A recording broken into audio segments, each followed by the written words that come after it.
Hello friends, welcome to my channel. दोस्तों, आज एक धमाकेदार मूवी लेकर फिर हाजिर हुआ हूं। चैनल पर नए हो तो सब्सक्राइब कर लीजिएगा ऐसी ही धमाकेदार मूवी देखने के लिए। शुरू करते हैं तो एपिसोड 5 की शुरुआत में सचिव जी अपने कजन से बात कर रहे होते हैं, जो उन्हें कह रहा था कि जब रिजल्ट जल्दी आने वाला है तो गांव से मेरे पास आ जा। वैसे भी वहां ना जाने कितने कांड होते रहते हैं, पर सचिव जी मना कर देते हैं और उनका भाई समझ जाता है कि सचिव जी रिंकी के चक्कर में गाँव नहीं छोड़ना चाहते। खैर, तभी सचिव जी देखते हैं कि एक रिक्शा वाला एक बूढ़े आदमी को पंचायत ऑफिस के पास छोड़कर चला गया है। तो सचिव जी पूछने जाते हैं कि आपको किससे मिलना है। तब वो बूढ़े आदमी बताते हैं कि मैं रिंकी का नाना हूँ और मुझे अपनी बेटी मंजू देवी से मिलना था। इस पर सचिव जी बताते हैं कि वो तो इस समय इलेक्शन के प्रचार में गांव घूम रही होंगी, अभी तो नहीं मिल पाएंगी। फिर सचिव जी तुरंत प्रधान जी को कॉल करके बताते हैं कि आपके ससुर आए हैं जो घर जाना चाह रहे हैं। ये सुनकर प्रधान जी तुरंत रिंकी को घर भेज देते हैं और सचिव जी से कहते हैं कि उन्हें घर पहुँचा दीजिए बस। तब सचिव जी नाना से कहते हैं कि चलिए बाइक से आपको घर छोड़ाता हूँ, लेकिन नाना कहते हैं कि बाइक पर मैं बैठ नहीं पाता और मुझे उससे डर भी लगता है। ये सुनकर सचिव जी को समझ नहीं आता कि अब मैं इन्हें घर कैसे लेकर जाऊंगा। तो नाना पैदल चलने की बात करते हैं और सचिव जी भी उन्हीं के साथ चलने लगते हैं। पर प्रॉब्लम ये थी कि नाना बहुत ही धीरे चल रहे थे। ऐसे तो सुबह से शाम हो जाती घर पहुंचने में। तब सचिव जी को एक आदमी साइकिल से जाता दिखता है, इसलिए वो उससे साइकिल उधार मांगते हैं और नाना से कहते हैं कि साइकिल से जाने में दिक्कत तो नहीं है ना। तब नाना भी मान जाते हैं, लेकिन यहाँ भी एक प्रॉब्लम थी कि नाना को स्पीड से डर लगता था। तब सचिव जी नाना को पैदल ही लेकर रिंकी के घर तक जाते हैं और ये सब भूषण के साथ ही देख रहे थे, जो अपने प्रचार में बिजी थे। रास्ते में नाना सचिव जी से कई तरह की ज्ञान की बातें भी करते हैं कि जैसे आपको तो न्यूट्रल रहना चाहिए, कोई भी जीते आप बस अपना काम करते रहिए। साथ ही वो कहते हैं कि लगता है मेरी बेटी ने प्रधान बनकर गांव में ज्यादा भला काम नहीं किया, इसलिए अब उसे प्रचार करने की जरूरत पड़ रही है। खैर, अब घर पहुंचने के बाद सचिव जी वहां से जाने लगते हैं, लेकिन नाना उन्हें रोक लेते हैं कि जब तक मेरी लाई मिठाई नहीं खाओगे मैं जाने नहीं दूंगा। तो सचिव जी को उनकी बात माननी पड़ती है। हालांकि रिंकी से मिलकर सचिव जी बहुत खुश थे। इधर दोनों दल आमने सामने आ जाते हैं, जहाँ मंजू देवी और क्रांति देवी प्रचार कर रही थी। पर किसी बात पर क्रांति देवी की खुशबू से बहस होने लगती है। तो क्रांति देवी खुशबू से कहती है कि मैंने सुना है कि तुमने प्रहलाद के पैसों से जमीन ली है, लगता है कि खाना खिलाने के अलावा प्रहलाद को तुम बहुत खुश भी करती होगी। ये सुनकर तो खुशबू क्रांति देवी को मारने लगती है और किसी तरह मंजू देवी ये लड़ाई शांत कराती है। फिर क्रांति देवी के जाने के बाद खुशबू बहुत रोती है कि मैं तो प्रहलाद चा को अपने पापा की तरह मानती हूँ और ये औरत कितनी घिनौनी बात कर रही है। तब विकास खुशबू को घर लेकर जाता है और प्रहलाद भी क्रांति देवी की ये बातें सुनकर पूरी तरह टूट गया था। खैर, इसके बाद खुशबू विकास को वो 6 लाख रुपए देती है प्रहलाद को लौटाने के लिए और विकास प्रहलाद को पैसे दे आता है। साथ ही वो अब जमीन भी प्रहलाद को वापस करने वाला था, ताकि गांव में उस पर और उसकी पत्नी पर कोई उंगली न उठा सके। ये बात प्रहलाद को भी बहुत बुरी लगती है कि खुशबू को क्या क्या सुनना पड़ गया। खैर, अब जब सचिव जी उस आदमी की साइकिल देकर वापस पंचायत ऑफिस आ रहे होते हैं, तो देखते हैं कि भूषण अभी भी अपने प्रचार करने में बिजी था और वो अपने चुनाव चिन्ह कुकर में लौकी पका रहा था सबके सामने। लेकिन तभी वहाँ कुकर फट जाता है और भूषण की हालत खराब हो जाती है। सचिव जी भी उसकी मदद के लिए भागते हैं, लेकिन भूषण साफ मना कर देता है कि तुम मेरी कोई मदद नहीं करोगे, जो देखकर सचिव जी भी चुपचाप निकल लेते हैं। खैर, अब आज रात को प्रधान जी का पूरा ग्रुप बियर पीने आता है, जहाँ नाना भी मौजूद थे। तब प्रहलाद कहता है कि आप लोग ही विकास को समझाइए कि मुझे जमीन वापस नहीं चाहिए। तब विकास कहता है कि गाँव वालों का मुँह बंद इसी से होगा। जो सुनकर नाना कहते हैं कि जब तुम प्रहलाद को अपने बाप समान मानते हो तो गाँव वाले क्या कहते हैं उससे क्या फर्क पड़ता है। जो सुनकर विकास को भी ये बात सही लगती है और फिर ये लोग भूषण के कुकर फटने पर हंसने लगते हैं। यानी इन लोगों के बीच में सब कुछ नॉर्मल हो गया था। यहीं पर एपिसोड 5 खत्म होता है। एपिसोड 6 की शुरुआत में प्रधान जी देखते हैं कि हर जगह क्रांति देवी के पोस्टर लगे हैं और भूषण इस बार जीतने के लिए सारे पैतरे आजमा रहा था। तभी प्रधान जी पर किसी का कॉल आता है और वो उन्हें मिलने के लिए बुलाते हैं, जिस पर प्रधान जी भी मान जाते हैं। फिर जब सचिव जी और विकास बात कर रहे होते हैं तो पता चलता है कि इन्हें किसी सांसद ने मिलने बुलाया है, जिसने उस विधायक को विधायक बनाया था। तभी वहाँ प्रधान जी आते हैं और कहते हैं कि चलो चलते हैं, और जाने से पहले वो परफ्यूम लगा लेते हैं। साथ ही विकास, प्रहलाद और सचिव जी के भी लगाते हैं कि बड़े आदमी से मिलने जा रहे हैं तो महकना जरूरी है। फिर जब ये लोग सांसद के घर पहुँच जाते हैं तो ये सोचने लगते हैं कि कहीं सांसद ने हमें विधायक से केस वापस लेने को तो नहीं बुलाया। तभी वहाँ वो सांसद आता है और हालचाल लेने के बाद बताता है कि हमारी पार्टी ने उस चंदू को यानी विधायक को पार्टी से निकाल दिया है और वो चंदू अब विधायक भी नहीं रहा, इसलिए हम चाहते हैं कि हमारी पार्टी से प्रहलाद को टिकट दे दिया जाए और वो विधायक बनने के लिए तैयार है। यानी चंदू का यानी उसी विधायक का कॉल सांसद पर आता है, पर वो उठाता नहीं। यहाँ प्रहलाद साफ मना कर देता है कि मैं एमएलए के लिए चुनाव नहीं लड़ूंगा, लेकिन सांसद कहता है कि हम तुम्हें ही लड़वाना चाहते हैं क्योंकि तुम्हारा बेटा शहीद हुआ है और लोग तुमसे सिंपैथी रखते हैं। जो सुनकर प्रहलाद शांत हो जाता है। साथ ही सांसद बताता है कि उस रेट से मैंने ही तुम्हें बचाया था।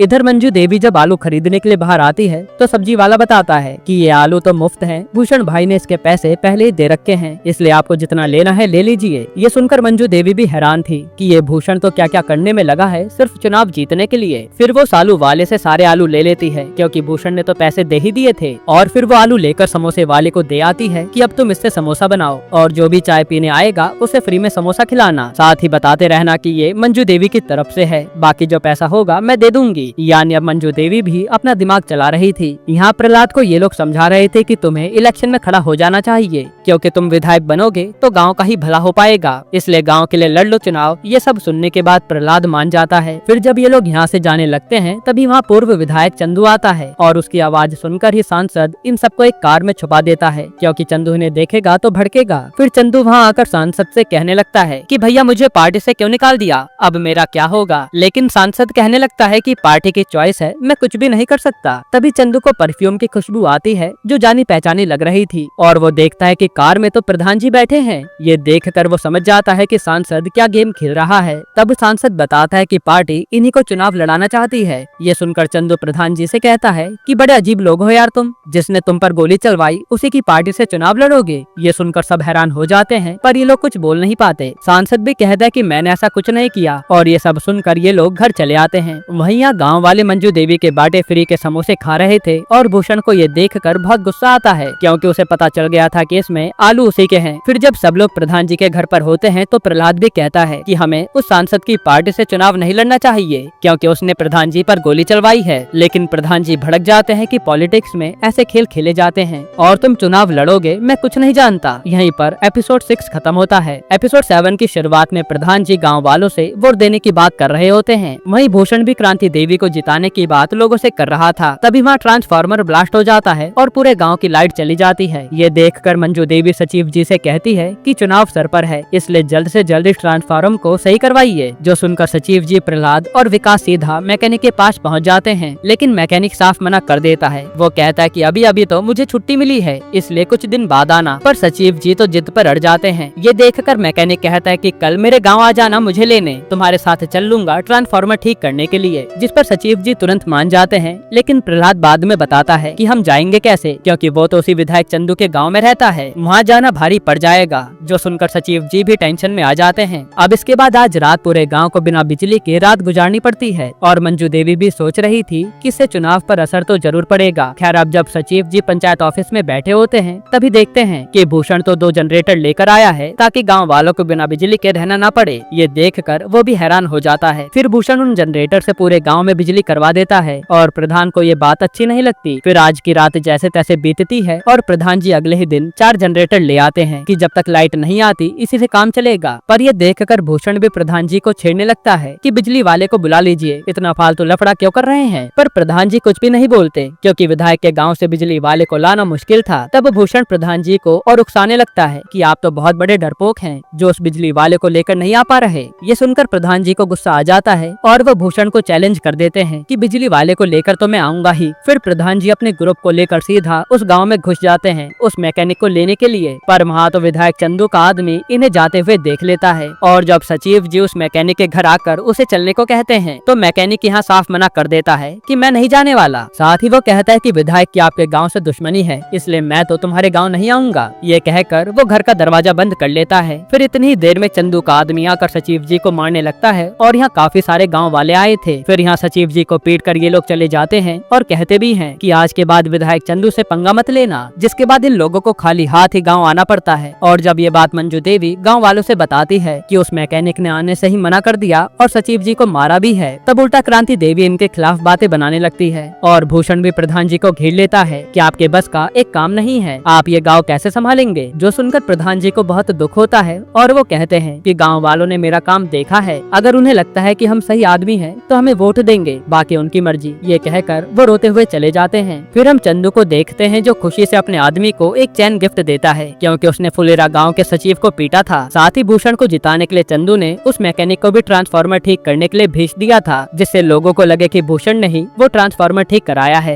अब रात को हम सचिव जी और रिंकी को साथ में टंकी पर देखते हैं, जहां आज पहली बार ये दोनों किस कर लेते हैं। फिर अगले दिन चुनाव भी थे, जहां गांव के सारे लोग वोटिंग के लिए आते हैं। यहीं पर एपिसोड 7 खत्म होता है। एपिसोड 8 की शुरुआत में आज सचिव जी का रिजल्ट का दिन था, इसलिए वो काफी ज्यादा टेंशन में लग रहे थे। फिर वो रिंकी को कॉल करके कहते हैं कि मेरा रिजल्ट तुम देख लेना, मुझे टेंशन हो रही है। उसी समय वहाँ विकास, प्रधान जी और प्रहलाद बियर लेकर आते हैं और कहते हैं कि चाहे खुशी हो या दुख हम साथ में पियेंगे, आप टेंशन मत लीजिए, आपका एग्जाम अच्छा गया था तो रिजल्ट भी अच्छा ही आएगा। तभी सचिव जी पर रिंकी का कॉल आता है और वह चुपके से जाकर बात करते हैं। तब पता चलता है कि सचिव जी की 97 परसेंटाइल आई है, जिसका मतलब था कि उन्हें अच्छे खासे कॉलेज में से MBA करने के लिए एडमिशन मिल सकता है। जो सुनकर सब खुश हो जाते हैं और बियर के जाम लगने लगते हैं। अब अगले दिन रिंकी सचिव जी से पूछ रही होती है कि अब आगे क्या करोगे, तो सचिव जी भी उसे अपने MBA के आगे का प्लान बता रहे होते हैं। एक तरह से रिंकी यहाँ उन दोनों के फ्यूचर की बात कर रही थी। इधर प्रधान जी टेंशन में लग रहे थे कि चुनाव में जीतेंगे या नहीं। हालांकि उन्होंने 25 किलो लड्डू बनाने का ऑर्डर दे दिया था, जिस पर मंजू देवी कहते कि जीतेंगे तो हम ही, आप 50 किलो का ऑर्डर दे दीजिए। लेकिन प्रधान जी अभी भी श्योर नहीं थे। यहाँ भूषण को पूरा कंफर्म था कि वही जीतने वाले हैं, इसलिए वो तो 50 किलो लड्डू बनवा रहा होता है। फिर यहाँ सचिव जी से रिंकी कहते कि पापा हार गए तो क्या होगा, जिस पर सचिव जी कहते कि मेरा MBA में हो जाएगा तो मैं तो निकल लूंगा, इस भूषण का टॉर्चर कौन सहेगा। ये सुनकर रिंकी को गुस्सा आ जाता है कि ये सचिव जी तो मुझे छोड़कर कभी भी निकल सकते हैं, और वो स्कूटी लेकर निकल लेती है। फिर जैसे सचिव जी उसे मनाने के लिए बाइक से जाने लगते हैं तो बाइक का इंडिकेटर ही टूट जाता है और सचिव जी उसी को सही करने लगते हैं। यहाँ रिंकी का थोड़ा आगे जाकर गुस्सा शांत हो जाता है और वो कचौड़ी लेने के लिए रुक जाती है। फिर जैसे रिंकी कचौड़ी का ऑर्डर देती है तो वहाँ चंदू की बेटी भी आ जाती है और वो भी सेम कचौड़ी का ऑर्डर देती है। अब प्रॉब्लम ये थी कि कचौड़ी केवल 2 थी और दोनों को ही चाहिए थी, इसलिए दुकान वाला परेशान हो जाता है कि किसको पहले दूं। फिर कचौड़ी की बात पर ही रिंकी और चंदू की बेटी की बहस होने लगती है और ये दोनों अपने अपने पापा को कॉल कर लेती हैं। तब प्रधान जी सचिव जी को भेजते हैं कि जाओ शांति से मैटर को सुलझाओ। वही विधायक चंदू अपने खास आदमी को वहाँ भेजता है कि मामला आराम से सुलझा देना, ये लड़की का मामला है। तब यहाँ सचिव जी और वो दूसरा आदमी भी दुकान पर पहुँच जाते हैं और ये दोनों ही इंतजार कर रहे थे कि रिंकी और चंदू की लड़की अपने आप यहाँ से चली जाए, लेकिन ऐसा नहीं होता। तब वो चंदू का आदमी सचिव जी से कहता है कि पैसा ले ले और इस रिंकी को लेकर यहाँ से चला जा। ये सुनकर सचिव जी को गुस्सा आ जाता है और वो तुरंत उस लड़के के जोरदार मुक्का मारता है कि आज अकेले मिला है तो छोड़ूंगा नहीं। ये देखकर रिंकी सचिव जी को लेकर वहाँ से चली जाती है। वहीं चंदू की लड़की भी चुपचाप चल देती है। खैर फिर जब सचिव जी और रिंकी घर जा रहे होते हैं तो रास्ते में सचिव जी मफलर बांधने लगते हैं तो रिंकी उनकी मदद करती है। ये देख सचिव जी किस करने को आगे बढ़ते हैं, लेकिन रिंकी रोक देती है कि ये सब रोज रोज नहीं चलेगा, जिस पर ये मुस्कुराते हुए घर आ जाते हैं। इसके बाद अगले दिन पूरी पुलिस फोर्स गाँव में आती है, क्योंकि आज रिजल्ट का दिन था तो दंगे भी हो सकते थे। तभी सचिव जी से पुलिस वाला भी मिलता है और कहता है सुना आपका MBA में हो गया है तो आप यहाँ से निकलिए, क्योंकि गांव में लोग तरक्की के बारे में ज्यादा नहीं सोचते, आप अपने करियर के बारे में सोचिए। जो बात सचिव जी भी सोचने लगते हैं। यहाँ प्रधान जी भी मंजू देवी के कहने पर 50 किलो लड्डू का ऑर्डर दे देते हैं। उन्हें भी लग रहा था कि हम जीत ही जाएंगे। इधर भूषण और क्रांति देवी चंदू के पास बैठे थे और भूषण कहता है कि जैसे ही मैं प्रधान बनूंगा पक्का आपका घोड़ा आपको वापस कर दूंगा। वहीं विनोद और माधव भी रिजल्ट का वेट कर रहे थे। तभी वहाँ प्रहलाद और विकास भी आते हैं, जिस पर माधव प्रहलाद से पूछता है कि वो प्रधान बनकर कैसा लगता है, तो प्रहलाद कहता है मजा तो आता ही है। तभी विनोद पर भूषण का कॉल आता है जो बताता है कि हम चुनाव जीत गए हैं। ये सुनकर तो विनोद को झटका लगता है और फिर वो और माधव बहुत खुश हो जाते हैं। हालांकि ये खबर सुनकर विकास और प्रहलाद के पैरों तले जमीन खिसक गई थी। वहीं प्रधान जी और मंजू देवी को तो हार का सदमा ही लग गया था, क्योंकि वो पिछले 10 साल से यहाँ की प्रधान थी और अब भूषण इन्हें परेशान जरूर करेगा। इसके बाद चंदू भूषण के साथ जश्न मनाता है और पूरे गाँव में लड्डू बंटवाता है। इधर गुस्से में प्रधान जी सारे लड्डू ही फेंक देते हैं और उन्होंने अपना आपा खो दिया था।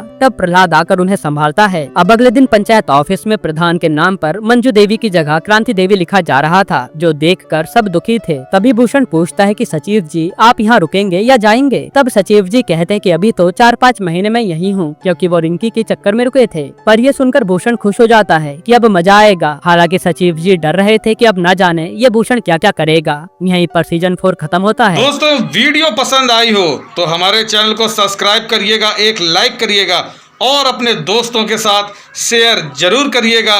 मिलते हैं नेक्स्ट वीडियो में।